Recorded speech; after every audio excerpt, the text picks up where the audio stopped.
Hello everyone, my name is Krit again. Today I'm going to tell you how you can improve your pictures in less than 2 minutes. Today I'm using Adobe Lightroom, which is a free software available on the App Store. The picture that I'm using is shot on my OnePlus 5T in auto mode and nothing else. So let's get started. So I'll start off with editing the lights first. Highlights are the brighter parts of the image and shadows are the darker parts of the image. So if I decrease the highlights to around -80, it'll enhance the sky a bit more. And I'll increase the shadows. And then whites are the brighter parts of the highlights and blacks are the darker parts of the shadows.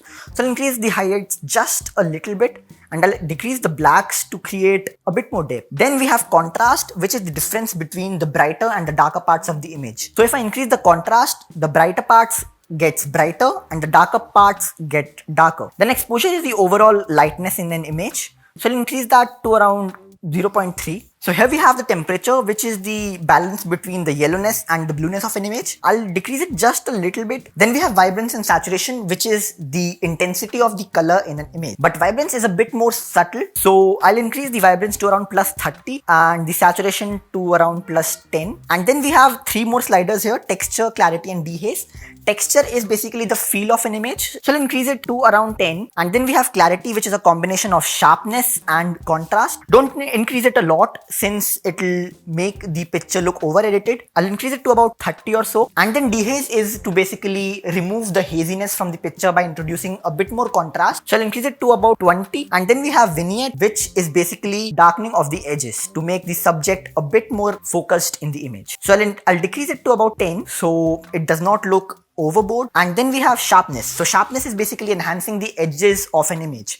I'll increase it to about 50 usually. And then we have noise reduction, which is basically reducing the noise or the grains in an image. Here 12 would do, but you can do it to about 30 or 40 if the image was clicked later in the evening. Now we have the mix panel where we can edit individual colors. And if I select the blue color here, we have 3 things. Hue is what the color is. So if I move it towards the left, it becomes totally teal, and if I increase it, it becomes purple. So I'll just decrease it a little bit to give a teal feeling to it. And then I'll decrease the saturation, which is the amount of color present in it. And then I'll decrease the luminance, which is how bright the color is. So if I decrease the luminance, it gives a bit more drastic effect to the sky. I'll do the same things to green. I'll decrease the saturation and decrease the luminance to make the trees a bit more darker. So now I have yellow and oranges, which are present in the building. And the building needs to look a bit more brighter since it's our main subject here. So I'll decrease the hue to make it a little more towards orange, and I'll increase the luminance. So I'll do the same things to orange. I'll increase the luminance to make it a bit more brighter, and I'll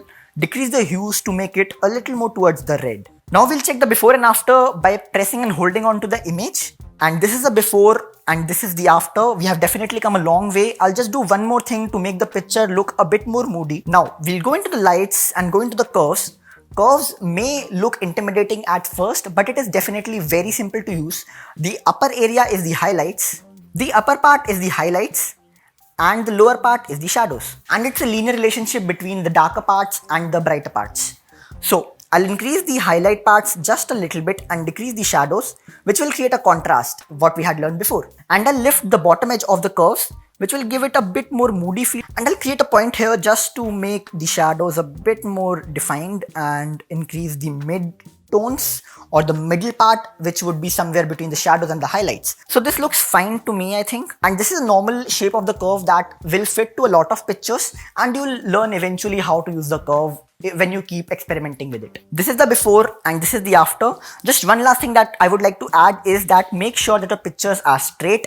So I'll use the crop tool and I'll just move it a little towards this side, and yeah, that will do. Now this is the before and this is the after. It took me a bit more time since I was explaining all the tools to you guys, but it should definitely not take you more than 2 minutes to edit a picture like this. Now if you want to use the same settings on a different picture, you can easily do that by clicking here and clicking on copy settings and then clicking OK. And then we go on to the next picture that we want to edit. We click here, we click on paste, and we have the same settings applied to the next picture. But it looks a bit weird here, right? So I'll go on to the blues and I'll decrease the saturation since they look a bit overboard. And I feel that this picture has a bit more grains. So I'll increase the noise reduction, and since it's a bit darker, I'll increase the blacks a bit and increase the shadows. And this looks pretty fine. Now this was the before and this was the after. It definitely did not took more than 30 seconds to edit this picture with the same settings. And that's all from my side, guys. Thank you so much for watching this video. Do let me know if you learned something new from this video. And do let me know in the comments down below what you would like me to cover next, or if you would want me to cover a particular tool in the next video. Do share this video with anyone who might benefit from this, and I'll see you guys next time. Thank you.